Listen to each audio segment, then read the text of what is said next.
नमस्कार। अभी फिर से मैं एक वीडियो लेकर आया हूँ। श्रीमद् भागवत पाठ सप्ताह और कुर्मा पुराण जो 5 दिन से चल रहा है मेरा घर पे। तो अभी 5 दिन हुआ है आज। तो हम लोग मंदिर आए थे दर्शन करने के लिए। अभी दर्शन हो गया। अभी सप्ताह पुराण घर में चल रहा है, तो घर से मैं पूरा वीडियो लेकर आपको दिखाता हूँ। 5 दिन हुआ है आज। तो अभी मैं फिर आपको एक वीडियो डाल रहा हूँ, तो आप लोग देखकर कमेंट करना मत भूलना, सब्सक्राइब करना मत भूलना। Please watch the video till and.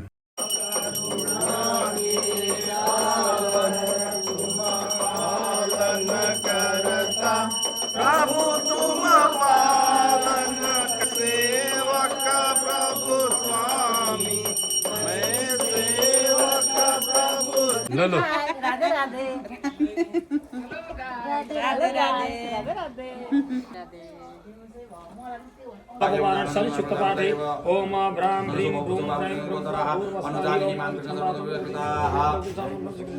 त्वमेव जगतं नाथो जगते धर्मवासितः श्रीकृष्ण विष्णे कुलपुष्करोदरदाचार्यदरदुविजपसु दविवृद्धकारी उद्धर सार्वराक्षितिरा शत्रुराः गासोपमार्गमहन् भगवान् विष्णुवे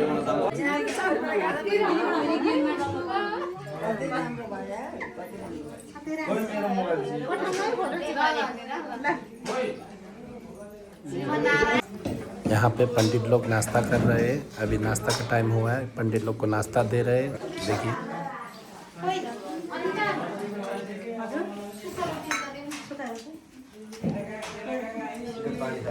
मुस्कुराया करो।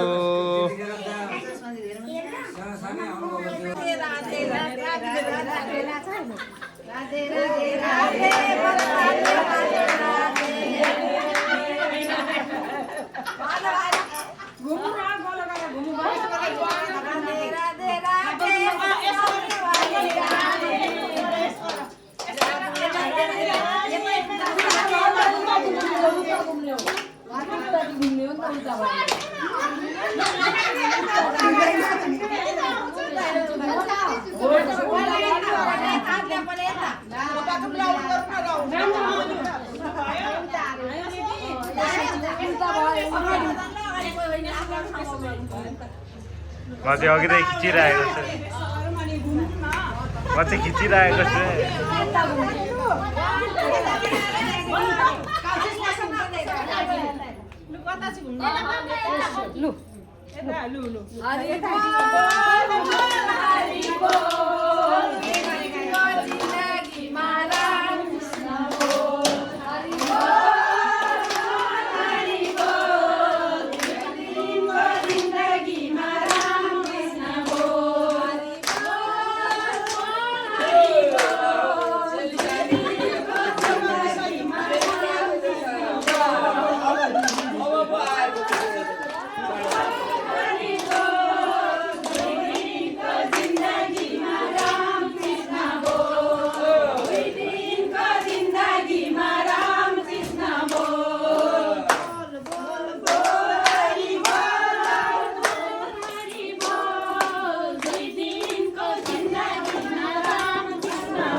जगदीश काल मनोहर प्रेम रूप भाति रघु प्रेम रूप भाति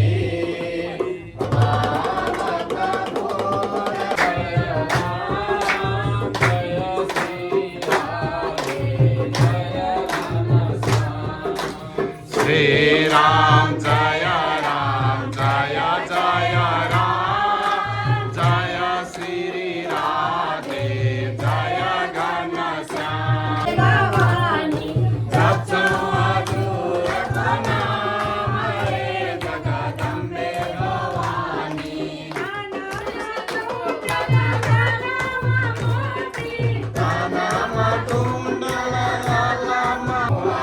हुनुहुन्थ्यो त्यसै समयमा ती वृन्दावनमा भएका ज्ञान वैराग्य र भक्ति देवी त्यहाँ प्रकट हुनुभयो भगवानको नाम संकीर्तन गर्दै गर्दै यहाँ तकका यी विषयवस्तुहरूलाई यी प्रसङ्गहरूलाई हामीले हिजो श्रवण गरेका थियौँ। अब हामीहरू स्थिर भएर मौन भएर केही क्षण चतुर्थ अध्यायका हामीहरू केही प्रसङ्गहरू श्रवण गर्नेछौँ। सुतजी महाराजले भन्नुभयो अथ वैष्णवचित्तेषु दृष्ट्वा भौ भक्तिम् अलौकिकं निजलोकं परित्यज्य भगवान् भक्तवत्सलः। त्यो आनन्द नाम गरेको तटमा आनन्दको मानव वर्षा भइरहेको छ। सबै भगवानको कथामा मस्त रहिराख्नु भएको छ। सबै आनन्दै आनन्द भएको छ। भगवानलाई पनि आफ्नो त्यो श्रीधाम वैकुण्ठमा रहने इच्छा भएन। भगवानले पनि आफ्नो लोकलाई त्यागेर त्यो आनन्द नाम गरेको तटमा भगवान सर्वेश्वर श्रीहरिको आगमन हुन लाग्यो। भक्तवत्सल भगवानको श्रीकृष्णचन्द्र भगवानको बडा दिव्य भगवानले श्रृङ्गार गर्नुभएको छ। वनमाला भगवानले धारण गर्नुभएको छ। मानव वर्षिन आँटेको मेघको कस्तो स्वरूप हुँदछ, मानव भगवानको स्वरूप त्यस्तै छ। भगवानले चमचम चमचम्किने पीताम्बर धारण गर्नुभएको छ। सुन्दर भएर भगवानले सुन्दर स्वरूप बनाएर भगवान आउनु भएको छ। सुनको कर्दनी भगवानले धारण गर्नुभएको छ। किरीट मुकुट कुण्डल इत्यादि गरेका ती दिव्य दिव्य श्रृङ्गारहरू भगवानले धारण गर्नुभएको छ। भगवान तीन जग्गादेखि टेढो हुनुहुन्छ। त्रिभङ्ग ललितश्चारु कौस्तुभेन विराजितः। अनि भगवानले कौस्तुभ मणि पनि धारण गर्नुभएको छ। मानव हजारौँ सूर्य प्रकाशित हुँदा कस्तो तेज हुन्छ यो धरामा, मानव भगवानको चेहरामा आज त्यस्तो तेज देखिरहेको छ। भगवानले सुन्दर चन्दन पनि लगाउनु भएको छ। परमानन्द चिन्मूर्तिर् मधुरो मुरलीधरः आविवेव स्वभक्तानां हृदयान अमलानि च। यस्ता सर्वेश्वर श्रीहरि त्यहाँ प्रकट हुनुभयो त्यो आनन्द नाम गरेको क्षेत्रमा र भगवान सबै भक्तका हृदयमा गएर बस्न प्रारम्भ गर्नुभयो। तर यहाँ एउटा विशेषण दिनुभयो सुतजी महाराजले, हृदयानि अमलानि छ। हृदय कस्तो हुनु पर्यो? अमल हुनु पर्यो, स्वच्छ हुनु पर्यो, साफ हुनु पर्यो। कुनै प्रकारका विकृतिहरू हामीहरूका मनमा हुनु भएन, अनि मात्र भगवान हामीहरूको मनमा बस्नुहुन्छ। शास्त्रले के भन्नुहुन्छ भने भगवान सबै जग्गा रहनेवाला हुनुहुन्छ, सबै ठाउँमा रहनेवाला हुनुहुन्छ।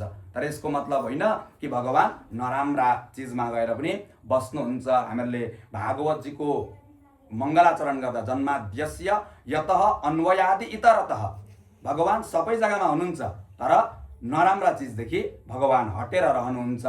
त्यस्तै प्रकारले हामीहरूको मन यदि साफ छ, शुद्ध छ, कुनै प्रकारका विकारहरू छैनन्, हृदयानि अमलानि छ, अमल हुनु पर्यो मन, अनि मात्र भगवान बस्नु हुँदछ। हो त्यहाँ विचार गर्नुभयो कसको हृदय अमल छ, कसका हृदयमा कुनै प्रकारका विकारहरू छैनन्, भगवान त्यस्ता भक्तका हृदयमा गएर विराजमान हुन लाग्नुभयो। ती भगवानका वैकुण्ठमा भएका ती पार्षद इत्यादि पनि त्यहाँ गुड रूपले आएर बस्नु भएको छ। लुकेर कथा श्रवण गरिराख्नु भएको छ। जय शब्द हुन लाग्यो, नमः शब्द हुन लाग्यो। देवताहरूले पुष्पको वृष्टि गरिराख्नु भएको छ। बडा आनन्द भइरहेको छ। दृष्ट्वा चतन्मयावस्थं नारदो वाक्यमब्रवीत्। यस्तो स्थितिलाई देखेर त्यहाँ साक्षात् भगवानको प्राकट्य भइसकेपछि नारदजी आश्चर्यमा पर्नुभयो र भन्नुभयो यो श्रीमद् भागवत महापुराण हे सनकादि हो, वास्तवमा अलौकिक रहेछ। जुन कथा श्रवण गर्नाले साक्षात् भगवान यहाँ आउनु हुँदो रहेछ। म तपाईहरुलाई केही प्रश्न गर्न चाहन्छु। के विशुद्ध्यन्ति वदन्तु मह्यं सप्ताह यज्ञेन कथामयेन कृपालुभिर्लोकहितं विचार्य प्रकाशितः नवीन मार्गाः बताइदिनुहोस् के विशुद्ध्यन्ति। श्रीमद् भागवत महापुराण श्रवण गर्नाले कस्ता कस्ता व्यक्तिहरू पवित्र भएर जान्छन्।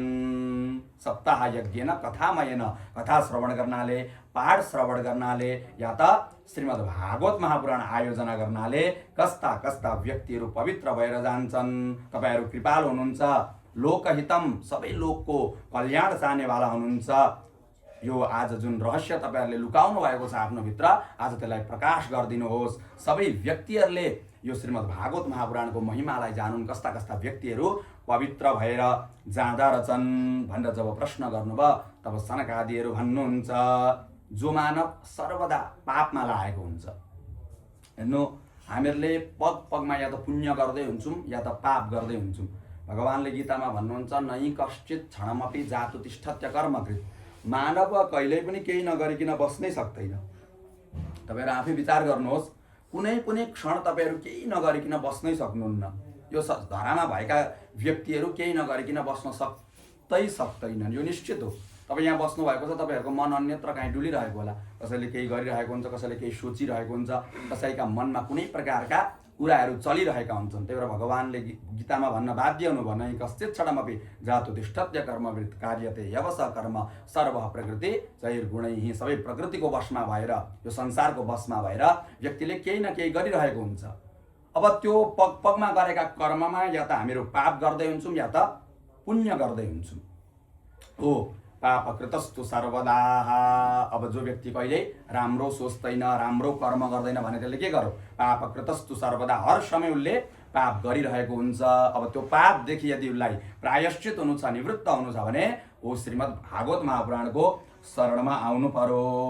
अनि दुराचारी छ, नराम्रा मार्गमा लागेको छ, अभक्ष खाँदछ, अर्कालाई गाली गर्दछ, नराम्रा कुराहरू सोच्दछ भने त्यस्ता व्यक्ति यदि श्रीमद् भागवत महापुराणको शरणमा आउँदछन्, श्रवण गर्दछन् भने त्यस्ता व्यक्ति पनि पवित्र भएर जाँदछन्। विमार्गकाः, एउटा सही मार्ग हुन्छ, एउटा नराम्रो मार्ग हुन्छ। अब जो व्यक्ति सही मार्गमा हिँड्दैछ त ठिकै छ, जो गलत मार्गमा हिँड्दैछ, आफ्नो मार्गलाई त्यागेर अन्य मार्गमा यदि हिँड्दैछ भने त्यस्ता व्यक्तिहरू पनि श्रीमद् भागवत महापुराणले शुद्ध हुन जाँदछन्। जो नित्य क्रोध गर्दछ त्यस्ता व्यक्तिहरू पनि पवित्र भएर जाँदछन्, कुटिल छन्, अनेक प्रकारका कामनाहरूलाई लिएर बस्दछन् भने सप्ताह यज्ञेन कलौ पुनन्ति। त्यस्ता व्यक्तिलाई श्रीमद् भागवत महापुराणले पवित्र गराइदिनुहुन्छ।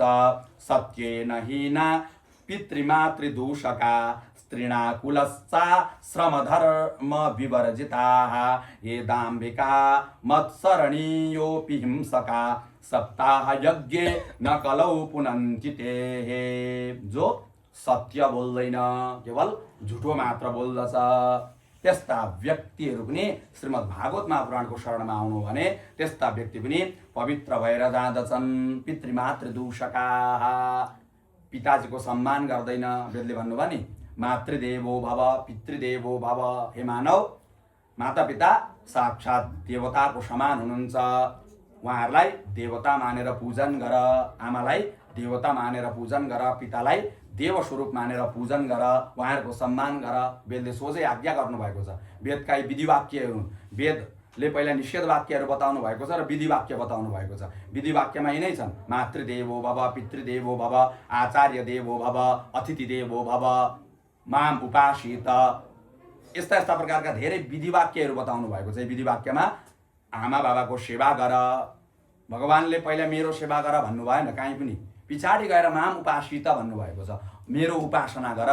तर त्यो माम उपासित तब लाग्दछ जब तपाईँले घरमा भएका आमा मातापिताजीको सम्मान गर्दै गर्दै भगवानको उपासना गर्नुहुन्छ भने त्यो उपासना लाभदायक हुन जाँदछ, तपाईँका जीवनमा सफल हुन जाँदछ।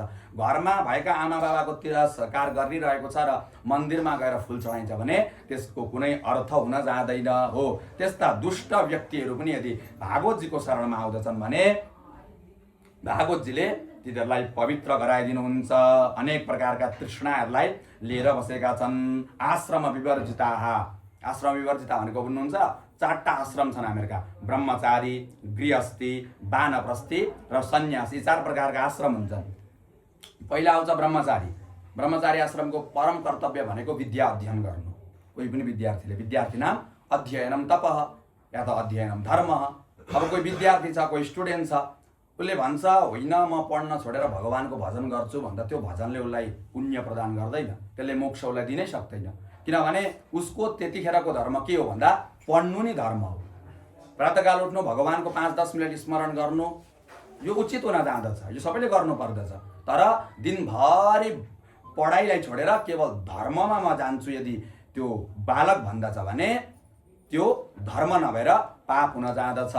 ब्रह्मचारी आश्रमको परम कर्तव्य भनेको विद्या अध्ययन गर्नु हो। त्यही भएर विद्यार्थीले धेरै भगवानको भजनमा नलागेर उनीहरूले आफ्नो पढाइको अभ्यास गर्नु नै उनीहरूका निमित्त सबैभन्दा ठुलो धर्म हुन जाँदछ। त्यस्तै प्रकारले गृहस्थ धर्म, अब विवाह गर्नुभयो दुई पति पत्नीले, केही साल पछाडि सन्ततिहरू भए।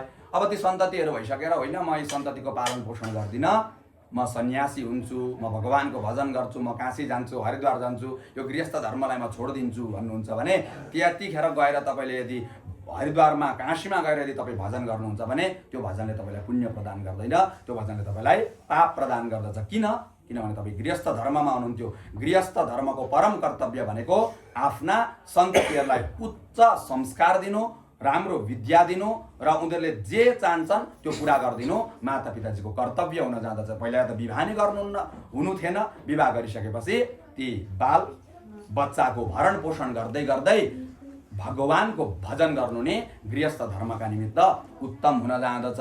त्यस्तै प्रकारले वानप्रस्थी भनेको केही दिन घरमा रहने, केही दिन वनमा रहने, अनि जब समय बढ्दै बढ्दै जाँदछ अनि सन्यास आश्रममा पुगिन्छ। अब म सन्यासी भयो भनेर सन्यास भयो अनि फेरि यता गृहस्थतिर आउने, तिनै गाउँमा आउने, त्यो प्रकारको कर्म गरिन्छ भने त्यो सन्यासले पनि हामीहरूलाई के गर्दछ, पाप दिन जाँदछ। त्यही भएर धर्म आफ्नो जग्गामा छ, कर्तव्यलाई नै हामीहरूले धर्म बुझ्नु पर्दछ।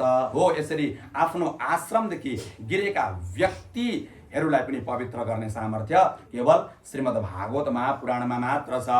जो घमण्ड गर्दछ, 3 प्रकारका घमण्ड हुन्छन्, विद्या मदो, धन मदो, तृतीयो भी अभिजनो मतः। पहिला विद्याको मद हुन्छ, मैले यति पढिरहेछु, यो पढिरहेछु, मभन्दा ठुलो पढेको कोही छँदै छैन, मैले सकल शास्त्र पढिरहेछु, सबै प्रकारको अध्ययन मैले गरिरहेछु भन्ने यदि मनमा भावना आउँछ भने त्यस्तो व्यक्ति पनि नष्ट भएर जान्छ। हेर्नु, शास्त्रले भन्छन् विद्या ददाति विनयम, विद्याले जहिले मानवलाई झुकाउँदछ। विद्याले यदि घमण्ड दिने हो भने त्यो विद्या कुनै प्रकारको काम लाग्दैन जीवनमा। विद्याले जहिले व्यक्तिलाई झुकाउँदछ। भनिन्छ नि, शुष्क वृक्षास्स मूर्खास्स ननमन्ति कदाचन।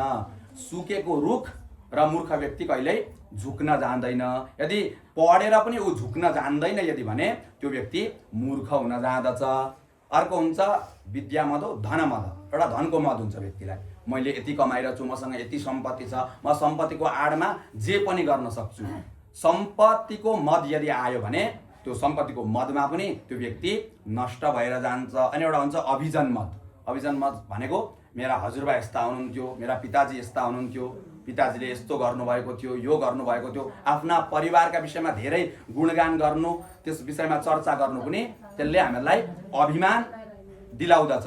अनि त्यो अभिमानले के गर्दछ भने व्यक्तिलाई नष्ट गरिदिन्छ। हो, यस्ता प्रकारका घमण्ड राख्नेवाला व्यक्तिहरूलाई पनि पवित्र गर्ने श्रीमद् भागवत महापुराण हुनुहुन्छ। कोही व्यक्ति अरूलाई अगाडि बढ्नै दिँदैन, कोही व्यक्ति योग्य भएर आएको छ समाजमा, त्यो व्यक्तिका यदि कसैले खुट्टा तान्ने काम गर्दछ त्यसलाई भन्छ मत्सर स्वभाव। मत्सरत इति मत्सरति, यसरी यसको व्युत्पत्ति गर्नुहुन्छ आचार्यहरूले। यदि कोही व्यक्तिलाई यदि अगाडि बढ्न दिँदैन भने त्यस्ता व्यक्तिलाई पनि पवित्र गर्नेवाला श्रीमद् भागवत महापुराण हुनुहुन्छ। शास्त्रले 5 उग्र पापहरू बताउनु भएको छ। ती सबै प्रकारका पापहरूदेखि रक्षा गर्नेवाला पनि हे नारदजी श्रीमद् भागवत महापुराण हुनुहुन्छ। कायेन वाचा मनसापि पातकं नित्यं प्रकुर्वन्ति सठाहटेन ये परस्वपुष्टा मलिना दुराशया सप्ताह यज्ञे न कलौ पुनन्ति ते। शरीरदेखि गरेका, मनदेखि गरेका, वाणीदेखि गरेका, सबै प्रकारदेखि गरिएका पापहरूदेखि रक्षा गर्नेवाला या त त्यसदेखि निवृत्त गराइदिनेवाला श्रीमद् भागवत महापुराण हुनुहुन्छ। नारदजी, तपाईँलाई म एउटा इतिहास सुनाउँछु। इतिहास भनेको सत्य घटनालाई इतिहास भन्दछ। हामीहरू महाभारत पढ्छौँ नि, रामायण पढ्छौँ, यी दुई इतिहास हो, यिनीहरू पुराण होइनन्। महाभारत इतिहास हो, श्रीमद् वाल्मीकि रामायण पनि इतिहास हुनुहुन्छ, यिनीहरू इतिहास हुन्, यिनीहरू सत्य घटना भएका हुन्। त्यस्तै प्रकारले यहाँ भन्नुभयो अत्र ते कीर्तयिष्यामि इतिहासं पुरातनम। इतिहास भनेका कल्पना गरेका कथालाई इतिहास भनिँदैन, इतिहास भनेको जो सत्य घटना हो त्यसलाई इतिहास भनिन्छ। तपाईलाई म एउटा यस्तो इतिहास सुनाउने छु, सुन्नुहोस्, जसलाई सुन्नाले मात्र व्यक्तिका पापहरू नष्ट भएर जान्छन्। एकजना ब्राह्मण हुनुहुन्थ्यो। अत्र वर्णस्वधर्मेण सत्य सत्कर्म तत्परा आत्मदेव पुरे तस्मिन् सर्ववेद विशारदाः। गृहस्थ धर्ममा सबै प्रकारका नियमलाई पालन गरेर बस्नुभएको, सत्य बोल्नुहुन्थ्यो, जहिल्यै सत्कर्म गर्नुहुन्थ्यो। उहाँको नाम चाहिँ आत्मदेव थियो। सर्ववेद विशारदा, सबै प्रकारका शास्त्रहरूको अवलोकन गर्नुभएको थियो उहाँले, सबै प्रकारका शास्त्रका ज्ञाता हुनुहुन्थ्यो। श्रौत भनेको वेद, स्मार्त भनेको पुराण इत्यादि राम्रोसँग उहाँले अध्ययन गर्नुभएको थियो। मानव द्वितीय इव भास्कर, सबैभन्दा ज्ञानी सूर्यदेव हुनुहुन्छ। मानव दूसरा सूर्य हुनुहुन्थ्यो उहाँ। ज्ञानको दृष्टिले यदि हेर्नु हो भने त्यो आत्मदेव ब्राह्मण त्यति ज्ञानी। उहाँकी श्रीमती थिइन् एकजना धुन्धुली नाम गरेकी। भिक्षुको वित्तवान लोके तत्प्रिया धुन्धुली स्मृता सौभाग्य स्थापिका नित्या सुन्दरी सुकलोद्भवा। ती ब्राह्मण गाउँमा जाने ब्राह्मण हुनुहुन्थ्यो, यजमान कर्म गर्नुहुन्थ्यो। यजमान गरेर खुब धन उहाँले कमाउनु भएको थियो। मानव धनमा सम्पन्न पनि हुनुहुन्थ्यो, ज्ञानमा पनि सम्पन्न र धनमा पनि उहाँ सम्पन्न हुनुहुन्थ्यो। उहाँकी जो श्रीमती हुनुहुन्थ्यो उहाँको नाम थियो धुन्धुली। यो धुन्धुली नाम सुन्दाखेरि हामीलाई नराम्री थिइन् होला भन्ने यस्तो मनमा भावना आउँछ, किनभने नाम धुन्धुली छ नि त। आज त कोही आमाले आफ्नै छोरीको नाम धुन्धुली राख्नु भएको छैन। त्यो हुँदाखेरि लाग्दछ कि नराम्री थिइन् होला यी, यस्तो हामीहरूलाई प्रतीत हुँदछ। तर यी नराम्री थिइनन्। सौभाग्य स्थापिका नित्यम सुन्दरी सुकुलोद्भवा, अत्यन्तै सुन्दर, मानव लक्ष्मी जस्तै थिइन् यी धुन्धुली। सुकुलोद्भवा, उत्तम कुलमा उत्पन्न भएकी थिइन्। अनि उहाँको एउटा विशेषण थियो, के थियो भने सौभाग्य स्थापिका, आफ्नै कुरा हुनै पर्छ, मेरै कुरा मात्र सही हो, यस्ता प्रकारका कुरा गर्नेवाला। उसको कामै के थियो? लोकवार्ता। एउटाको कुरा एकतिर लगाइदिने, अर्काको कुरा अर्कातिर लगाइदिने, अनि ती दुईजनामा झगडा गराइदिने, अनि छुट्याउने बेलामा चाहिँ उही आफै पुग्ने, यस्तो प्रकारको विशेषता भयो कि बहुजल्पिका, धेरै बोल्ने, पटर पटर पटर पटर, कसै कसैको आदत हुन्छ नि धेरै बोल्नेवाला। अनि फेरि अर्कालाई लडाइँ लगाइदिने, अर्काका कुरा गर्ने, घरको काम चाहिँ पटक्कै नगर्ने भन्दा घरको काम पनि गर्दथिन्। सुराच गृहकृत्येषु कृपणा कलह प्रियाः, सबै घरको काम फटाफट गर्ने अनि गाउँमा निस्किने, अनि एक अर्काको झगडा लगाइदिने। कलह प्रिय, झगडा चाहिँ धेरै प्रिय भएकी यस्ती धुन्धुली। यसरी दुईजनै गृहस्थ आश्रममा आनन्दपूर्वक बसिराख्नु भएको थियो। तर उहाँहरूका कोही सन्तति हुन गएनन्। सन्ततिका निमित्त अनेक प्रकारका कर्महरू गर्नुभयो त्यो आत्मदेव नाम गरेका ब्राह्मणले। गोभू हिरण्यवासांसि दिनेभ्यो यच्छतः सदा, गाई दान गर्नुभयो, भूमि दान गर्नुभयो, हिरण्य भनेको सुन दान गर्नुभयो, वासांसि अनेक प्रकारका कपडाहरू उहाँहरूले दान गर्नुभयो। ब्राह्मणहरूलाई बोलाएर अनेक प्रकारका कर्महरू गर्न प्रारम्भ गर्नुभयो। यति गर्दा पनि न पुत्रो नापी वा पुत्री, न त छोरै जन्मियो न त छोरी नि जन्मिन्। अब गृहस्थ धर्ममा बस्नु भएको छ, सन्तति नभइसकेपछि मनमा एउटा विरक्तपना आयो। एक दिन घरलाई छोडेर ती आत्मदेव नाम गरेका ब्राह्मण वनतिर जानु हुँदछ।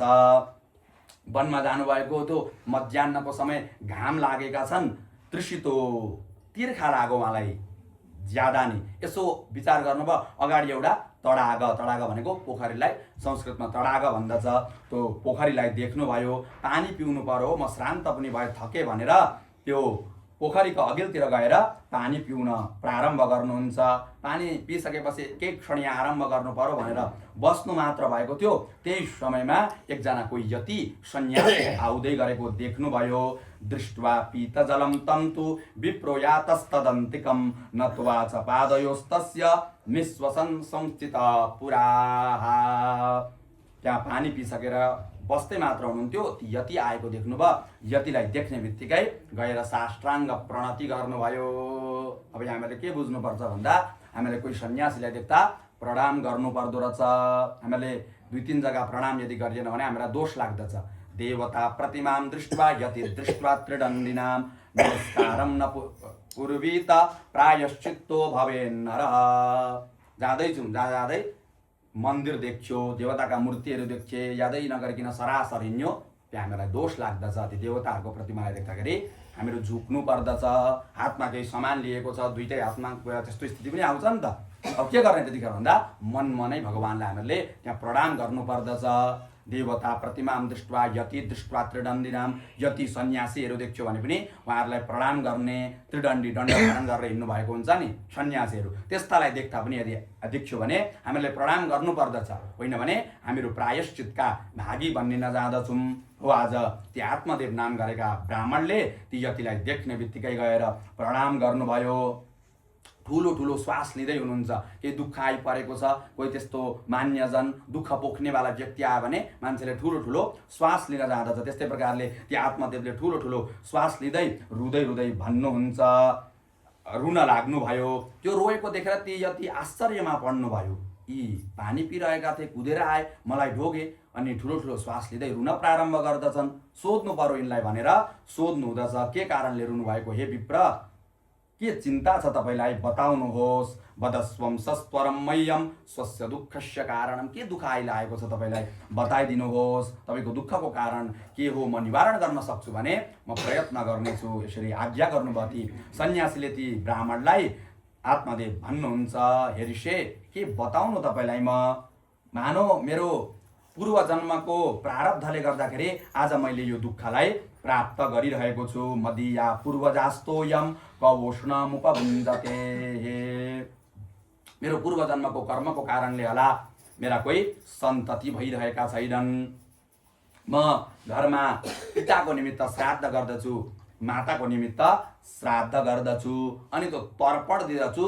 त्यो तर्पण दिएको पानी तातो हुन्जेल पनि ती मेरा पितरहरूले ग्रहण गरिरहेका हुँदैनन्। कारण के, मेरा सन्तति भइदिएनन्। म देवताहरूलाई दिँदछु, तर ती देवताहरूले पनि ग्रहण गर्नमा मानो लज्जा गरिराख्नु भएको हुन्छ। मद्दत्तं नैव गृह्णन्ति प्रीत्या देवा द्विजातय प्रजा दुःखेन शून्योऽहं प्राणांस्त्यक्तुमिहागताः। न त पितरहरूले नि लिँदै हुनुहुन्छ, न त देवताहरूले नि लिँदै हुनुहुन्छ। म घरमा ब्राह्मणहरूलाई बोलाएर अनेक प्रकारको यज्ञहरू गर्न चाहन्छु, तर ब्राह्मणहरू पनि आउन तयार भइराख्नु भएको हुन्न। यो प्रजा नहुनको कारणले हो, त्यही कारणले आज म वनमा आइरहेको छु। हे सन्यासी, मैले यहाँ आएर अब प्राण त्याग्नेवाला छु। यो प्राणलाई त्याग दिनु पर्यो भनेर म यो वनमा आएको हो। धिक्कार दिनुभयो जसका सन्ततिहरू छैनन्। दिग्जीवितं प्रजाहीनं दिग्गृहं च प्रजां विना दिग्धनं चानपत्यस्व दिग्गुलं सन्ततिं विना। यस्तो यो जीवन धिक्कार छ जसका सन्ततिहरू भएका छैनन्। त्यो घर धिक्कार हो जुन घरमा बालबच्चाहरू जन्मेका छैनन्। त्यो कुल नै धिक्कार हो जुन कुलमा त्यो कुललाई बढाउनेवाला सन्ततिहरू उत्पन्न भएका छैनन्। मेरो त यहाँ तक मात्र होइन, कोही गर्भवती गौ छिन्, तिनलाई म घरमा ल्याउँदछु। एक बार त ब्याउँदछिन्, तर जब मैले घरमा ल्याएर उसलाई राख्न प्रारम्भ गरेँ, दोस्रो चोटि ती कुनै बालकलाई जन्मै दिन्नन्। ती गाईले पनि म कुनै वृक्षलाई घरमा ल्याएर रोप्दछु, त्यो वृक्ष ठुलो पनि हुँदछ, फुल्दछ पनि, तर त्यसमा फल भने लाग्दैन। मलाई काहीँ काहीँ फल दिँदछन्, त्यो फललाई ल्याएर म घरमा राख्दछु, तर त्यो फल पनि बेलुका तकमा त्यो ओइल्याएर जाँदछ। यस्तो स्थिति हुन्छ मेरो। यो सबै मेरो भाग्यको कारणले होला। त्यही भाग्यको कारणले गर्दाखेरि आज मेरा कुनै प्रकारका सन्ततिहरू भएका छैनन्। म यो प्राणलाई त्याग्न आएको हुँ भनेर आफ्नो दुःख जब ती सन्यासीका अघिल्तिर ती ब्राह्मणले राख्नुभयो, तब ती यतिले यसो विचार गर्नुभयो, यिनको त्यो अनुहारमा लेखेका ती भाग्य रेखाहरूलाई पढ्नु पर्यो भनेर यसो आफ्नो ध्यान दृष्टिद्वारा ती यतिले हेर्नुहुन्छ। हेर्दाखेरि देख्नुभयो र भन्नुहुन्छ, मुञ्च ज्ञानं प्रजारूपं बलिष्ठा कर्मणो गतिः विवेकं तु समासाद्य त्यज संसार वासना। हे ब्राह्मण, तपाईँ ज्ञानी हुनुहुन्छ, विद्वान हुनुहुन्छ, यो कर्मको जुन गति छ नि बडा बलवान हुन्छ। यो कर्मको गतिलाई कसैले पनि जित्न सक्दैन। तपाईँ विवेकी हुनुहुन्छ, त्यही भएर यो संसारको वासनालाई त्यागिदिनुहोस्। यो छोराछोरीको इच्छा तपाईँले नगर्नुहोस्, यो संसारलाई त्यागिदिनुहोस्। सन्तति भएर के हुँदछ र कसैले कसैको कल्याण गर्दैन, आफ्नो कल्याण आफूले स्वयं गर्नुपर्दछ। मैले तपाईँका ती भाग्य रेखाहरूलाई पढेँ। तपाईँका भाग्यमा त सप्त जन्मावधि तव पुत्रो नैव च यो जन्ममा मात्र होइन, आउनेवाला 7 जन्म तक तपाईँका भाग्यमा कुनै प्रकारका सन्ततिहरू लेखिएका छैनन्। त्यो हुनको कारणले आफ्नो आत्माको कल्याण गर्नुहोस्। यो सन्तति भनेर तपाईँ नहिँड्नुहोस्। तपाईँले सुन्नुभएको छैन, ती सागरका ती 60,000 छोराहरू कपिल मुनिका क्रोधका कारणले केही क्षणमै भस्म भएर गए। रे मुन्चाद्य कुटुम्बासम सन्यासे सर्वथा सुखम। त्यही भएर यो परिवार रूपी झन्झटलाई त्यागिदिनुहोस्, छोडिदिनुहोस्। सबैभन्दा सुख जीवन भनेको त सन्यासीको हुन जाँदछ भनेर सम्झाउनु भयो। अब हेर्नु, कोही व्यक्तिलाई केही चिज आवश्यकता छ भने उसलाई कति नै ज्ञान दिँदा पनि लाग्दैन। यी सन्यासीले खुब सम्झाउने प्रयत्न गर्नुभयो यी ब्राह्मणलाई, यो संसारको बाटोलाई छोडिदेऊ, यी छोराले केही गर्दैनन्, छोरीले केही गर्दैनन्, सबैभन्दा सुखी जीवन त सन्यासीको हो, सम्झाउने प्रयत्न गर्नुभयो। तर ब्राह्मण मान्न तयार हुनु भएन। भन्नुहुन्छ विवेकेन भवत् किम्मे पुत्रम देहि बलादपि नो चेत् त्यजाम्यहं प्राणौ तदगरे शोकमूर्छिताः। तपाईँ दिन सक्नुहुन्छ भने मेरा निमित्त कोही पुत्र जन्मिने यस्तो उपाय तपाईँले गरिदिनुहोस्, होइन भने म तपाईँका अघिल्तिर म मेरो प्राण त्यागिदिन्छु। ती ब्राह्मणले त्यसो भन्नुभयो।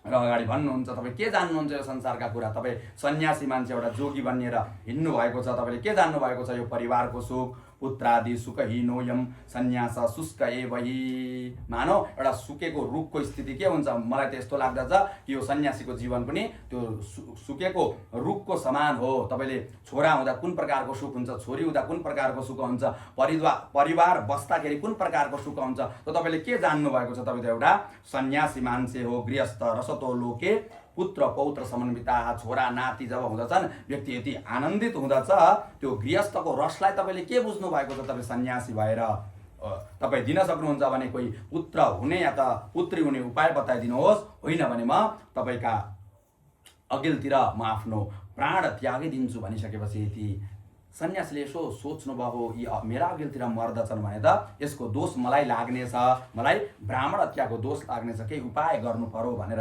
आफ्नो झोलामा एउटा फल ग्रहण गर्नुभएको थियो, लिनुभएको थियो। उहाँले त्यो फललाई लिनुभयो हातमा र त्यसलाई अभिमन्त्रित गरिदिनु भयो र त्यो फल ती आत्मदेव नाम गरेका ब्राह्मणलाई दिनुहुँदछ। तस्याग्रहं समालोक्य फलमेकं सदत्तवान् इदं भक्षय पत्न्यात्वं ततः पुत्रो भविष्यति। जानुहोस्, यो फल लिएर गएर आफ्नी पत्नीलाई दिनुहोस्। यदि ती पत्नीले यो फललाई ग्रहण गर्दछिन् भने अवश्य पनि तपाईँको पुत्र हुनेछ। तर यसमा केही शर्तहरू छन्, केही नियमहरू छन्, त्यसलाई पालन गर्नुपर्दछ। सत्य बोल्नु पर्दछ, शौचम भनेको पवित्र रहनु पर्दछ, सबैमाथि दया गर्नु पर्दछ, अनि दान दिनु पर्दछ। एक भक्तम तो भोजनम, अनि 24 घण्टामा एक बार मात्र भोजन गर्नु पर्दछ हो। यो फल खाएर यी प्रकारका नियम तपाईँकी पत्नीले यदि पालन गर्दछन् भने वर्ष विधि स्त्रिया कार्यम तेन पुत्रोति निर्मलः, अवश्य पनि वर्ष दिनभित्रमा तपाईँको पुत्र हुनेछ भनेर ती सन्यासीले ती ब्राह्मणलाई भनिदिनु भयो। अब त ती आत्मदेव ब्राह्मण प्रसन्न हुनुभएको छ। ओहो, यी सन्यासीले यसो भनिदिनु भयो, अब त अवश्य पनि मेरो सन्तति हुन्छ भनेर त्यो वनदेखि घरमा आउनुहुन्छ। घरमा आएर आफ्नै श्रीमती धुन्धुलीलाई परैदेखि बोलाउनुहुन्छ। धुन्धुली भन्दै बोलाउनुहुन्छ। अब ती धुन्धुली भित्र बसिरहेकी छिन्। अब पतिदेव आउनुभयो,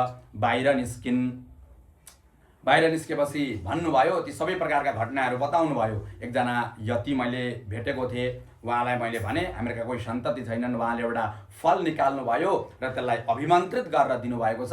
लौ यो फल तिमी ग्रहण गर, यो फल खाइसकेपछि 1 वर्ष तकमा हामीहरूका सन्ततिहरू हुनेछन्। आज्ञा गर्नुभयो। ब्राह्मण हुनुहुन्थ्यो र यो नियम पनि बताइदिनु भयो, तिमीले 1 वर्ष तक सत्य बोल्नु पर्दछ, शौच पवित्र रहनु पर्दछ, सबैमा दया गर्नु पर्दछ, अनि जहिले ब्राह्मणहरूलाई दान दिनु पर्दछ, अनि 24 घण्टामा एक बार मात्र भोजन गर्नुपर्ने हुँदछ।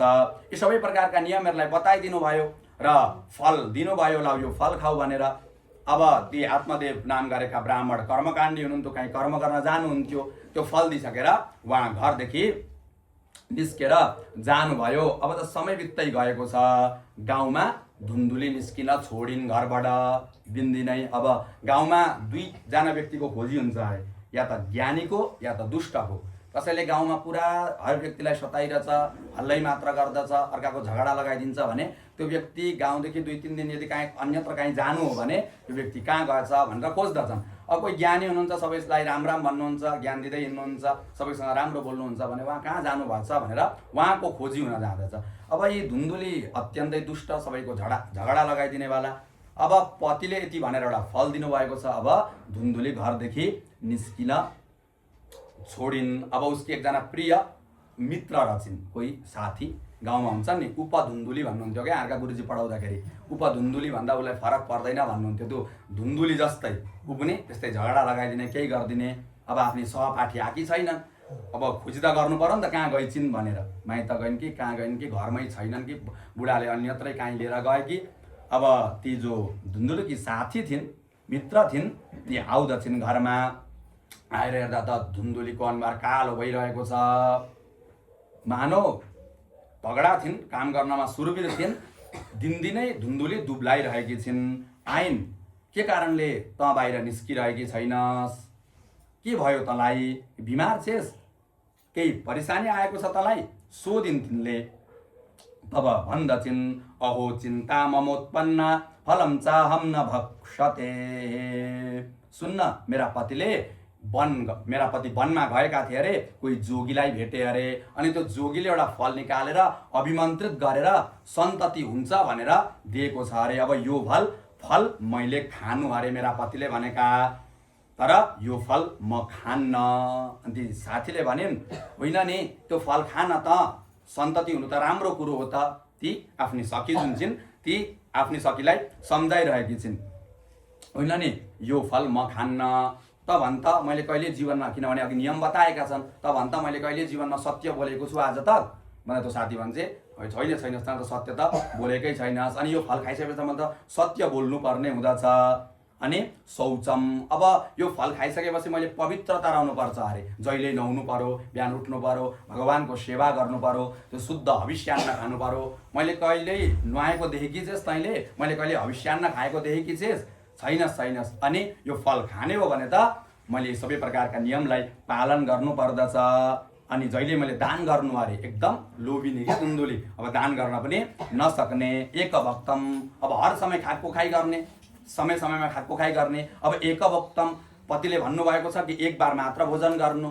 अब म दिनमा 4 पल्ट खान्छु। अब यो फल यदि मैले खाने हो भने 4 पल्ट होइन, 1 पल्ट मात्र मैले भोजन गर्नु पर्दछ। कुतर्क गर्दै गए त्यो साथीले भन्दा चाहिँ यी सबै प्रकारका नियमलाई पालन गर, सन्तति हुनु राम्रो कुरो हो, त्यो फललाई तैँले खानु पर्दछ। अनि फेरि भन्दा चाहिँ कुतर्क गर्दै गइरहेको छ, त्यो साथी सम्झाउँदै गइरहेको छ धुन्धुलीलाई।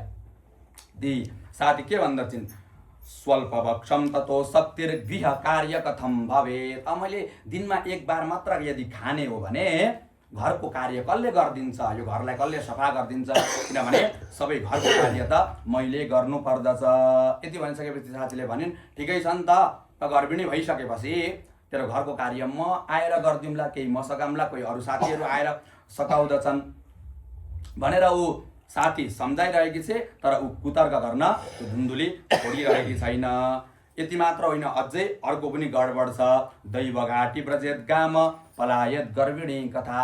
ठिक छ, तैँले भनिस् यो फल खा भनेर, म फल पनि खान्छु, म गर्भवती पनि हुम्ला। तर त्यही समयमा गाउँमा आग भयो, आगो लाग्यो भने गर्भ भएका बेलामा म कसरी भाग्नु? सबै त भागेर आफ्नो प्राणलाई बचाउँदछन्, मैले कसरी आफ्नो प्राणलाई बचाउने? ती साथी भन्दछिन्, होइन तैँ हामीहरू पनि त गर्भवती भयौँ, हामीहरू भएका बेला त लागेन त, तैँ भएका बेला चाहिँ कसरी लाग्दछ? कुतर्क गर्दै गइन् धुन्धुलीले। भनिन्, मैले एउटा यस्तो कथा सुनेर छु, कोही सुकदेव नाम गरेका मुनि थिए अरे। आमाका गर्भमा 12 वर्षसम्म बसे अरे वेदव्यास भगवानका पुत्र सुकदेव। सुन्नुभएको छ होला तपाईँले। कुतर्क गर्दै थिइन् सुकवन निवसेत गर्भस। मैले सुनेको ती सुकदेव कुनै ऋषिका सन्तति थिए अरे 12 वर्ष तक गर्भमा बसे अरे। यो फल पनि त त्यस्तै कुनै स्वामीले दिएको कुनै जोगीले दिएको के त मेरो सन्तति पनि 12 वर्ष तक गर्भमा रहला, मेरो के स्थिति हुन सक्दछ, तेरै होला त, हामीहरूको त भएन त भनेर ती साथी सम्झाउने प्रयत्न गरिरहेकी छिन्। तिर्यक्सेदागतो गर्भस तदा मे मरणम भवेत्। यदि त्यस्तो स्थिति हुने हो भने म त मृत्युलाई प्राप्त गर्दछु, त्यही भएर म यो फललाई खान्न।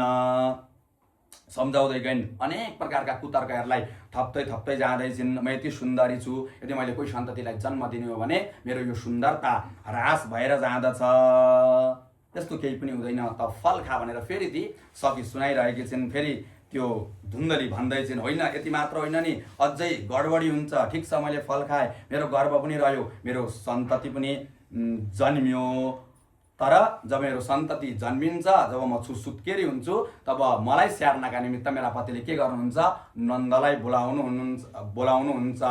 मनन्दायम मयिम सर्वस्वम ननन्दासम हरे तदा। अनि मेरी नन्दलाई बोलाउनुहुन्छ, म कोही कुनामा बसेको हुन्छु, अनि ती मेरी नन्दले घरमा भएको सारा त्यो धन सम्पत्तिलाई पोको पारेर ती नन्दले आफ्नो घरतर्फ लिएर जान्छन्। यसरी अनेक प्रकारका कुतर्क गरिन्। आज यी धुन्दलीले ती सखीले सम्झाउने प्रयत्न गरिन्, ती सखीले सकिनन्, हारिन्। त्यहाँदेखि ती सखी आफ्नो घरतर्फ जाँदछिन्। अब दिन बित्दै गयो। केही दिन पछाडि उसकी जो बहिनी थिइन् धुन्दुलुकी, कोही आफ्नी बुनु थिइन्, ती घरमा आउँदछिन्, यसो हेर्दछिन्। दिदीको जुन पहिलाको स्वरूप थियो त्यो स्वरूप त दिनदिनै कम हुँदै गइरहेको छ। के भयो दिदी तँलाई, के कारणले त दुब्ल्याइरहेकी छिस्, मानव तेरो जीवनमा कुनै प्रकारको दुःख आइरहेको छ भन्दा सारा प्रकारका वृत्तान्तहरू ती आफ्नी बुनुलाई ती धुन्दुलीले सुनाउँदछिन्। भनिसकेपछि अब ती धुन्दुलीकी बुइनी धुन्दली जस्तै बुद्धि भएकी, उसले एउटा तर्क दिन्, ठिकै छ मेरो गर्भ रहेको छ, त्यो फल त नखा, त्यो जब बालक जन्मिन्छ त्यो बालक ल्याएर तैँले पाल्नु। अब यहाँ हाम्रा भिनाजु दिनभरि कर्मकाण्डको निमित्त जानुहुन्छ, घरमा त आउँदै आउनुहुन्न, उहाँलाई कुनै प्रकारका कुराहरूको थाहा नै हुँदैन। त्यो हुँदाखेरि जुन यो मेरो बालक छ त्यो बालक म तलाई दिउँला, अनि त्यो फल तैँले ग्रहण नगर्नु, गर्भवती भए जस्तो केवल नाटक मात्र गर्नु भनेर त्यस्तो प्रकारको दिमाग दिन प्रारम्भ गरिन्। अनि यता धुन्दुली भन्छन् ठिकै छ नि त, तैँले त भनिस् ज्वाइँ मान्नु होला भनेर भन्दाखेरि ती धुन्दुलुकी बुइनी भन्दछिन् ज्वाइँ किन नमान्नु, यसो अलिकति धनको पोको फ्याँकिदिस् भने ज्वाइँले मलाई त बेचिदिनुहुन्छ, त्यो सन्ततिको त के कुरा गर्दछेस्। अब दुई बुइनीमा यस्तो प्रकारको सल्लाह भयो। ती आत्मदेव ब्राह्मणलाई यो कुनै प्रकारको षड्यन्त्रको विषयमा थाहा छैन। दिन बित्दै गयो, समय बित्दै गइरहेको छ। अब त केही समय पछाडि ती आफ्नी बुइनीले एक पुत्रलाई जन्म दिँदछिन्। जन्म दिइसकेपछि अब त्यो बालकलाई रातोरात यता आत्मदेवका घरमा लिएर आइन्छ। अब बालक त जन्मियो, आत्मदेव ब्राह्मण प्रसन्न हुनुभयो। अब नाटक भएको छ। अब ती ब्राह्मणलाई ती धुन्दुलीले भनिदिन् कि मेरो स्तनदेखि दुध आइरहेको छैन, अब के गर्ने भनिसकेपछि अब ती धुन्दुली भन्दछिन् मैले सुनेको मेरी बुइनीको 6 महिनाको गर्भ नष्ट भएको छ अरे, जानुहोस् त्यो आफ्नी बुइनीलाई आफ्नो घरमा लिएर आउनुहोस् भनेर ती आत्मदेव ब्राह्मणलाई ती धुन्दुलीले ती बुइनीको घरमा पठाइदिन्छन्। गएर अब ती आफ्नी सालीलाई आत्मदेव ब्राह्मण ल्याएर घरमा राख्नु भएको छ। अनि यता जुन फल अघि ती सन्यासीले दिनुभएको थियो त्यो फल चाहिँ यता गौलाई एक गाईलाई उसले ग्रहण गराइदिएकी छिन्, खिलाइदिएकी छिन्। यसरी समय बित्दै गयो। अब आत्मदेव नाम गरेका ब्राह्मण 2 सुत्केरी घरमा बसेका छन्, उनीहरूको स्याहार चाकारमा लाग्नु भएको छ। दिन बित्दै गयो, 11 दिन हुन लाग्यो। ददौ दानम द्विजातिव्य जात कर्म विजाय च गीतवादित्र घोषोभूत द्वारे मङ्गलम बहु। अब त घरमा सन्तति भयो, सबैतिर आनन्द भएको छ। सबै ब्राह्मणहरूलाई बोलाउनु भयो, स्वस्ति वाचन गर्नुभयो, जात कर्म नाम गरेको जुन कर्म हुन्छ त्यसलाई समापन गर्नुभयो। अब छोराको न्वारण गर्ने दिन आयो। शास्त्रले के भन्छन् भने या त 11 दिनका दिन गर्नु न्वारण, या त 12 दिनका दिन। हामीहरू त्योभन्दा अघिल्ला गर्छौँ नि 3 दिनका दिन 7 दिनका दिन यो शास्त्र विरुद्ध कर्म हो हेर्नु हामीले यसलाई बुझ्नु पर्दछ एकादशेन्नी नाम कुर्यात 11 दिनका दिन केही कारणले भ्याइएन भने द्वादशेन्नी पा यो वेदका वाक्य हुन् मैले भनेको होइन नि वेदले यसरी आज्ञा गर्नुभएको छ हामीले 11 दिनका दिन या त 12 दिनका दिन हामीले ती प्रकारका कर्महरूलाई गर्नुपर्दछ हो यही नियमलाई हेर्दै हेर्दै 11 दिनका दिन ती आत्मदेव नाम गरेका ब्राह्मणले आफ्ना छोराको नामकरण संस्कार गर्न लाग्नुभयो ब्राह्मणलाई बोलाउनु भएको छ अग्निस्थापना इत्यादि गर्नुभयो अब त त्यो पिपलका पातमा नाम लेख्ने समय आयो अब यसो ज्ञानी हुनुहुन्थ्यो ज्ञानी व्यक्तिले के गर्दछ भगवानका नाम राख्दछ गुरुजनहरूले के गर्नुहुन्छ आफ्ना छोराको नाम भगवानको नाम राखिदिनुहुन्छ यसो पात्रो पल्टाउनु भयो नक्षत्रको हिसाबले आफ्नो छोराको नाम राख्न आँट्नु भएको थियो त्यतिखेरै ती धुन्धलीले खबरदार भनेर ती आत्मदेवलाई उम्लो देखाइन् कसले जन्माएको छोरो कसको छोरो भन्दा तिम्रो छोरो भनिदिनै पर्यो अब उसैले पाएकी छिन् उसको पनि होइन सालीको छोरो भन् कसको छोरो त मेरो छोरो तिम्रो छोरो नाम कसले राख्ने भन्दा तिमीले राख भनेर छोडिदिनु भयो उसले भनिन् मेरो नाम धुन्धुली मेरो छोराको नाम धुन्धुकारी यस्तो नाम राख्न गइन् हेर्नु त्यही भएर हामीले कुनै पनि नाम राख्दा आफ्ना छोराछोरीको भगवत सम्बन्धित यदि नाम राख्नु यदि हो भने उत्तम हुन जाँदछ हामीहरू जस्तै प्रकारका नाम हामीले भेट्न सक्दछौँ भगवानका अनेक नाम छन् विष्णु सहस्रै नामबाट खोजेर नाम राख्नुहुन्छ भने उत्तम गोपाल सहस्र नाम राम सहस्र नाम कृष्ण सहस्र नाम कति नाम त्यस्तै प्रकारले छोरीको नाम राख्दछौँ भने पनि माता लक्ष्मीसँग सम्बन्धित नाम राख्ने माता सरस्वतीसँग सम्बन्धित नाम राख्ने माता दुर्गासँग सम्बन्धित नाम राख्ने ती सहस्र नाम पल्टाएर हेर्नु हो भने 101 अहिले त युनिक भन्छौँ नि त हामीहरू युनिक कसैले नराखेको नाम राख्न चाहन्छौँ नि त त्यस्ता प्रकारका युनिक नामहरू हामीहरूले ती सहस्र नाममा भेट्दछौँ तर आज यी धुन्धुलीले आफूसँग मिलाउने भएर आफ्नो नाम धुन्धुली आफ्नो छोराको नाम धुन्धुकारी राख्न गइन् अब त समय बित्दै गइरहेको छ अब त्यो जुन फलेता गौलाई फाइदिएका थिए त्यो गाईदेखि पनि एक बालकको जन्म हुन जाँदछ त्रिमासे निर्गते चा साधेनु सुसुवर्बकाहा 3 महिना पछाडि ती गौले पनि एक बालकलाई जन्म दिनुभयो बडा सुन्दर अङ्ग छन् ती बालकका मानो तताएको सुन कस्तो हुँदछ ती बालकको त्यस्तै चमक छ अब त सबै गाउँवासीले पनि भने ओहो यी आत्मदेवका कोही सन्तति थिएनन् तर जब पहिलो सन्तति भयो हेर हेर यी गाईले पनि मानो मान्छे जस्तो स्वरूप भएको बाछालाई जन्म दिइरहेको छ ती बालक जन्मेको पनि 11 दिन हुन लाग्यो अब त ती सबै प्रकारका संस्कारहरूलाई समापन गर्दै गर्दै ती बालक त्यो जुन गौको बालक जन्मिरहेको उसको पनि नामकरण संस्कार गरिदिनु भयो अब उसलाई त गौसँग केही प्रकारको सोध्ने कुरै थिएन यसो शास्त्र विचार गर्नुभयो नक्षत्र विचार गर्नुभयो ती कान्छी गायिका जस्ता थिए के उहाँका त्यही भएर उहाँको नाम गोकर्ण यस्तो नाम राखिदिनु भयो गोकर्णम तम सुतम दृष्ट्वा गोकर्ण नाम चाकराहात गायिका जस्ता कान देखेर उहाँले ती बालकको नाम गोकर्ण राखिदिनु भयो अब त समय बित्दै गएको छ हेर्नु ती दुई बालक आत्मदेव ब्राह्मणका काखमा मानव शुक्ल पक्षका चन्द्रमा कसरी बढ्दै बढ्दै जान्छन् ती दुई बालकहरू त्यसरी बढ्दै बढ्दै गइरहेका छन् समय बित्दै गयो गोकर्ण पण्डितो ज्ञानी धुन्धुकारी महाकल जो गोकर्णजी हुनुहुन्थ्यो उहाँ ज्ञानी हुनुभयो शास्त्रको अध्ययन गर्नुभयो अनि यता जो धुन्धुकारी थियो महाकल त्यो दुष्ट भयो अब त नुहाउनु छैन कुनै प्रकारको शुद्धता छैन कुनै प्रकारका क्रिया छैनन् अनेक प्रकारका चिजहरूलाई खाइरहेछ क्रोधलाई धारण गरिरहेछ दुष्परिग्रहकर्ता च सबहस्तेन भोजनम कसैले सम्झाउँछ बाबु यो चाहिँ गर्नु हुँदैन है भने त्यही गएर गरिरहेको हुँदछ सबहस्तेन भोजनम भनेको देब्रे हातले भोजन गर्दछ देब्रे हात भनेको सबहस्त शास्त्रले यसरी बताउनु भएको छ त्यही भएर हाम्रो देब्रे हातले भोजन गर्दछौँ भने त्यही क्षण हामीले त्यागिदिनु पर्दछ यो जुन देब्रे हात छ यसले हामीले भोजन गर्नु हुँदैन यो धुन्धुकारी देब्रे हातले भोजन गर्दछ त्यही भएर सबहस्तेन भोजनन सबै चोरी गर्दछ गाउँमा कसैको धन सम्पत्ति राखेको छ भने त्यसलाई चोरी गर्ने सबै व्यक्तिमा द्वेष भावना राख्ने अर्काका घरमा जाने आगो लगाइदिने अर्काका ती बालकहरू खेलिरहेका छन् तिनीहरूलाई उठाउने कुनैलाई कुवामा हालिदिने हिंसक शस्त्रधारी छ, अनेक प्रकारका ती हिंसक अस्त्रहरू लिइरहेछ, अनेक प्रकारको व्यक्तिहरूलाई पीडा दिइरहेछ। कोही व्यक्ति धुन्धुकारीलाई देख्दछ भने परैदेखि भाग्दछ, ओ धुन्धुकारी आयो, भाग यसले मार्नेछ।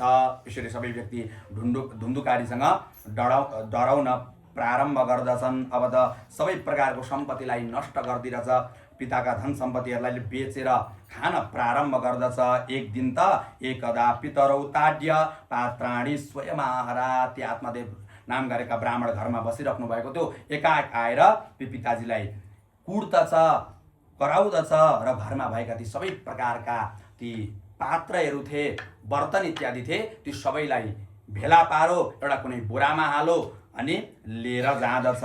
अब त बडा दुखित हुनुभयो ती आत्मदेव ब्राह्मण। अब पहिला सन्तति नहुँदा पनि दुःखी हुनुहुन्थ्यो, आज सन्तति भएर पनि दुःखी हुनुहुन्छ। क्व तिष्ठामि क्व गच्छामि क्व मे दुःखम व्यपोहत प्राणांस्त्यजामि दुःखेन हा कष्टम मम संस्थिताः। यस्तो घरमा के बस्नु, यस्ता सन्तति भइसकेपछि के जिउनु, जुन सन्ततिले केवल जीवनमा दुःख मात्र दियो। यहाँ हामीले एउटा बुझ्ने कुरा छ, आत्मदेव ब्राह्मणसँग सन्तान थिएनन् तब पनि दुःखी हुनुहुन्थ्यो, आज सन्तति भएर पनि उहाँले सुख पाइराख्नु भएको छैन। त्यही भएर शास्त्रले के भन्नुहुन्छ भने जीवनमा धन कमाउनु चाहिँ बेकार अरे के। किन भन्दाखेरि यदि दुष्ट पुत्र भयो भने त्यो कमाएको धन सम्पत्ति सबै नष्ट गरिदिन्छ। यदि सत्पुत्र भयो, ज्ञानी भयो भने त्यो पिताजीले कमाएको धनको आवश्यकतै पर्दैन, उसलाई जति धन चाहिन्छ उसले स्वयं कमाउँदछ। आज यहाँ के हुन गयो भने खुब धन सम्पत्ति कमाउनु भएको थियो, तर त्यो धुन्धुकारीले सबै धन सम्पत्तिहरूलाई चोरेर नष्ट गरिदियो। म यस्तो घरमा रहदिन, म आफ्नो यो प्राणलाई त्यागिदिन्छु भनेर कुनै कुनामा बसेर रुँदै हुनुहुन्थ्यो। यो बडा दुःखको संसार रहेछ। सुतकस्य धनम कस्य स्नेहवान च वते निसम। यहाँ केवल जहिले दुःख मात्र आउँदो रहेछ। व्यक्तिले धन कमाएर सुख पाउँछु कि, छोराछोरी भएर सुख पाउँछु कि, अनेक प्रकारका कर्म गरेर सुख पाउँछु कि भनेर सोच्दा पनि उसले केवल जीवनमा दुःखलाई मात्र प्राप्त गर्दो रहेछ। त्यो हुनको कारणले गर्दाखेरि म यो आफ्नो प्राणलाई त्यागिदिनु पर्यो, वनतर्फ जानु पर्यो भनेर रुँदै हुनुहुन्थ्यो। त्यो रोएको ती गोकर्णजीले सुन्नु हुँदछ। सुनिसकेपछि अब पिताजी रोइराख्नु भएको छ, के कारणले रुनुभयो भनेर ती पिताजीका अघिल्तिर गोकर्णजी महाराज जानु हुँदछ। जब गोकर्णजी महाराजलाई ती आत्मदेवले देख्नुभयो, हात जोडेर प्रार्थना गर्नुहुन्छ, भन्नुहुन्छ अन्धकूपे स्नेह पासे बद्ध गुरह सटह कर्मणा पतितो नूनम मामुद्धर दयानि देहे। हे पुत्र, आज म यो अन्धकार रूपी कुवामा फसेको छु। के का कारणले गर्दाखेरि भन्दा मोहको कारणले, यो माया रूपी रस्सीले मलाई बाँधेको रहेछ हो, यसको कारणले आज म यो अन्धकार रूपी कुवामा फसेछु। म कर्मदेखि पनि पतित भए, म आफ्ना कर्तव्यदेखि पनि पतित भइछु। हे पुत्र, मेरो उद्धार गर्नुहोस्, मेरो रक्षा गर्नुहोस्, तपाईँ सबैमाथि दया गर्नेवाला हुनुहुन्छ भनेर जब आफ्ना पुत्रका अघिल्तिर आज जब आत्मदेव ब्राह्मणले शरणागति गर्नुभयो, यहाँनेरि गोकर्णजी महाराजले दुईटा श्लोकमा अध्यात्मले युक्त भएको उपदेश आफ्ना पितालाई गर्नुभएको छ। यदि यी दुई श्लोकलाई यदि हामीले बुझ्ने हो भने हामीहरूको कल्याण हुँदछ, हामीहरूको जीवन मोक्ष भएर जाँदछ। यदि दुई श्लोकलाई बुझेर यसको अनुसरण यदि हामीहरूले, यसको चिन्तन यदि हामीहरूले गर्नु हो भने बडा रहस्यले युक्त भएको उपदेश गर्नुभएको छ। भन्नुहुन्छ देहेस्तिमां सरुधिरे भीमतिम त्यजत्वम जाया सुता दिशु सदा ममतां विमुञ्च पश्यन्निशं जगदिदं क्षणभङ्गनिष्ठं वैराग्य राग रसिको भवभक्तिनिष्ठः। हे पिताजी, देह भनेको शरीर, अस्थि भनेको हड्डी, मांस भनेको जुन हामीहरूको शरीरमा मासु लागेको छ, उधिर भनेको खुन, यी सबैले बनिएको शरीरमा मोह नगर्नुहोस्। हामीहरू यो शरीरमा मोह गर्दछौँ नि। संसारमा सबैभन्दा प्रिय चिज के हो थाहा छ तपाईँहरूलाई? प्राण। आफ्नो प्राणभन्दा केही पनि प्रिय छँदै छैन। यहाँ जति नै व्यक्तिले कसम खाउन् तिमी मेरो प्राण प्रियतम हौ भन्छ नि व्यक्तिले, तिमी मेरो प्राण प्रियतम हौ, या त यसकै उपलक्षण या त स्त्रीले भन्ने या त पुरुषले भन्ने। कोही व्यक्ति सुतेका छन् छतमा, दुई तले घरमा, भूकम्प आइदिनु भने को प्राण प्रियतम हो, को प्राण प्रियतमी हो त्यो थाहा हुँदछ के। पहिला आफ्नो प्राण रक्षा गर्नका निमित्त व्यक्ति जान्छ, अथवा त्यो भूकम्प रोकिन्छ अनि मात्र त्यो आफ्ना प्राण प्रियतमलाई कहाँ गए, मरे कि बाँचे कि, अनि मात्र व्यक्तिले खोज्न प्रारम्भ गर्दछ। त्यो हुनको कारणले सबैभन्दा प्रिय भनेको आफ्नो शरीर हो। हामीहरूलाई मात्रै होइन नि, फेरि जति पनि जीव जन्तुहरू छन्, एउटा जीव आएर बस्छ यसो गर्नु त कति छिटो उठ्छ, कति प्रिय छ है आफ्नो प्राण व्यक्तिलाई। त्यो हुनको कारणले यो जुन शरीर हो, यो जुन शरीरमा प्रेम छ त्यसलाई त्यागिदिनुहोस्। नै प्राणै प्रियतम, आफ्नो प्राणभन्दा केही प्रिय हुँदैन। तर पनि पिताजी यो यस्तो हड्डीले, मासुले, खुनले बनिएको यो शरीरमा जुन तपाईँको मोह छ नि, यसलाई तपाईँले आजै त्यागिदिनुहोस्। जाया सुता दिसु सदा ममताम विमुन्छ। जाया भनेकी श्रीमती, श्रीमतीमा जुन मोह छ, मेरी पत्नी भन्ने जुन मोह छ त्यसलाई पनि त्यागिदिनुहोस्। किनभने यो संसारमा हेर्नु सबै स्वार्थको कारणले यो सम्बन्ध पनि टिकिरहेको छ नि। वेदले भन्नुहुन्छ नवा अरे पत्यु कामाय पतिप्रियो भवति आत्मनस्तु कामाय पतिप्रियो भवति।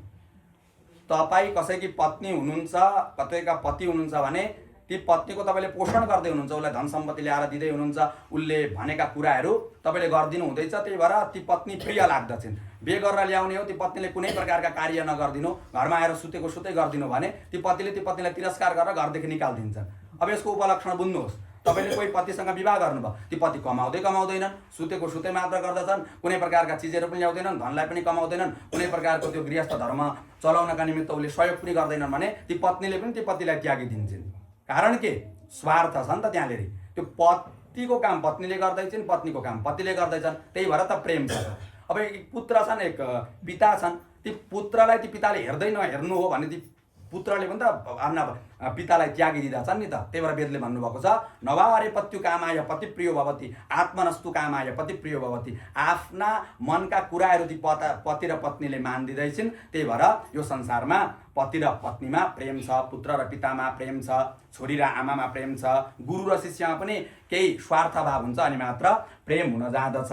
त्यो हुनको कारणले पिता यो जुन पत्नीमा तपाईँको प्रेम छ नि यसलाई पनि तपाईँ त्यागिदिनुहोस्। सुत छोरामा जुन प्रेम छ, हेर्नु तपाईँको छोरो धुन्धुकारी जस्तो निस्क्यो, यो जुन छोरामा तपाईँको प्रेम छ यसलाई पनि तपाईँले त्यागिदिनुहोस्। जाया सुता दिसु सदा ममताम विमुन्छ। यी सबै प्रकारका मोहलाई तपाईँले त्यागिदिनुहोस्। हेर्नु यो संसारमा मृत्यु तपाईँका छेउमा आइरहेको छ। यो क्षणभङ्गुर शरीर हो, आज छ भने भोलि छैन।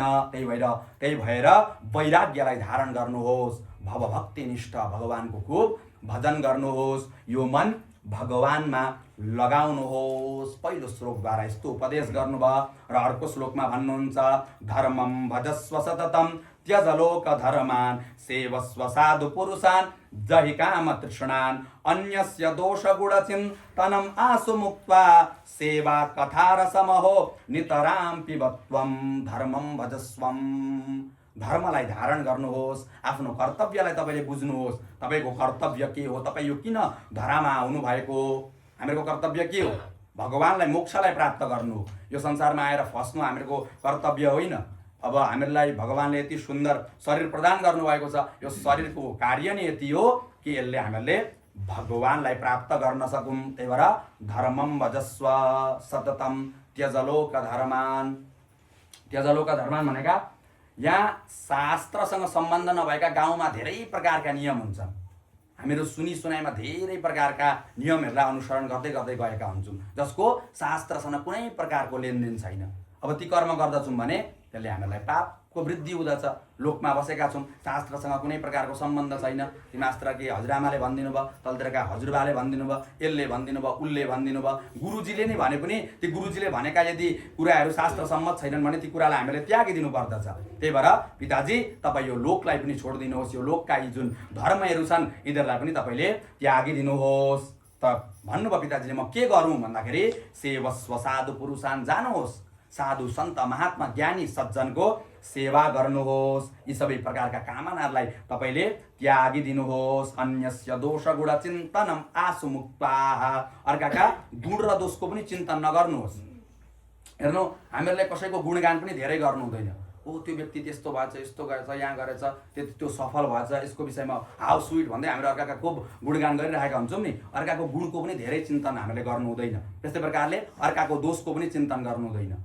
हामीहरूको एउटा स्वभाव हुँदछ आफ्नो गल्ती त हामीहरू देख्थिनौँ अर्काको त तोरीको गुटी जत्रो पनि गल्ती हामीहरूलाई छिटो नजर आउँछ नि खलसर्सव मात्राणी परिच्छिद्राणी पश्यति आत्मनोबिल्व मात्राणी पश्यन्नपि न पश्यति आफ्नो चाहिँ त्यो बेलको फलको जत्रो ठुलो गल्ती छ भने पनि त्यसलाई चाहिँ नजर अन्दाज गरिदिरहेका हुन्छौँ मैले अर्काको चाहिँ तोरीको गुटी जत्रो गल्ती छ भने कुरा गर्दै हामीहरू हिँड्दछौँ हो पिताजी यस्तो प्रकारको कर्म तपाईँले नगर्नुहोस् यी सबै प्रकारका चिजहरूलाई तपाईँले त्यागिदिनुहोस् यदि भक्तिमा अलिकति अगाडि बढ्नु छ भने यहाँ गोकर्णजीले भनेका सबै प्रकारका नियमलाई पनि हामीले पालन गर्नुपर्दछ म अर्काको दोषको पनि चिन्तन गर्छु यो पनि गर्छु भनेर कुरा गर्दै गर्दै अनि भगवानको भजन पनि गर्छौँ भने त्यस्तो प्रकारको भक्तिले हामीहरूको कुनै प्रकारको लाभ गर्दैन त्यही भएर शास्त्रले भन्नुभएको छ निन्दा स्तुत्य विवर्जित यदि भगवानको भक्ति गर्नु छ भने तपाईँले निन्दालाई पनि त्यागिदिनु पर्यो कसैको कुरा पनि गर्नु भएन र स्तुति अर्काको धेरै प्रशंसा पनि गर्नु हुँदैन अर्काको प्रशंसा गरेर केही लाभ हुँदैन यिनीहरूले सबैले भक्तिमा बाधा पुर्याउन जाँदछन् त्यही भएर पिताजी अर्काको गुणको विषयमा पनि चिन्ता नगर्नुहोस्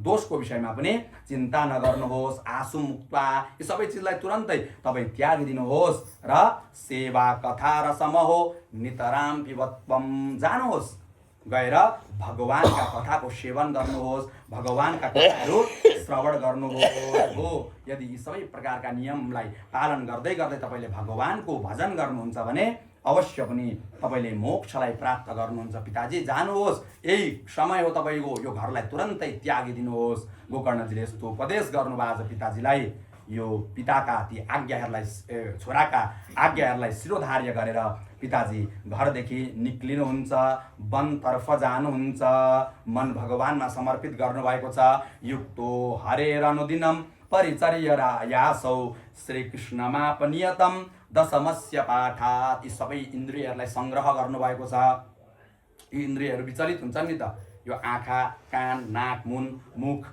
यो आँखाले नहेर्ने चिज हेर्न खोज्छ कानले नसुन्ने चिज सुन्न खोज्छ यो मुखले नबोल्ने चिज बोल्न खोज्छ यी सबैलाई आफ्नो कन्ट्रोलमा ल्याउनु भयो अनि यो मन भगवानमा अर्पण गर्नुभएको छ अनन्य भावद्वारा निष्काम भावले भगवानको सेवा गर्न प्रारम्भ गर्नुभयो नित्य श्रीमद् भागवत महापुराणको दशम स्कन्धको पाठ गर्दै गर्दै उहाँले अन्तिममा भगवानलाई प्राप्त गर्नुभयो भक्तवत्सल भगवानको श्रीकृष्णचन्द्र भगवानको यसैका साथमा यो पद्मपुराण उत्तरखण्डद्वारा वर्णित श्रीमद् भागवत महापुराणको हामीले चतुर्थ अध्यायको केही रूपमा हामीले व्याख्या श्रवण गरौँ आजका लागि यति नै फेरि भोलि एक अध्याय रहेको छ त्यसको कथा हामीहरू फेरि भोलि समयमा श्रवण गर्नेछौँ श्रीकृष्णचन्द्र भगवानको 1 2 3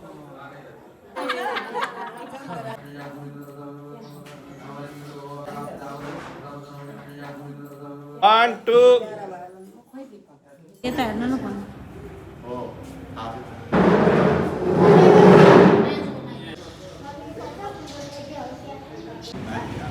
अब धेरै चाहिँ छैन समय छ नि त यस्तै हो एउटै टास्क एकै छ 3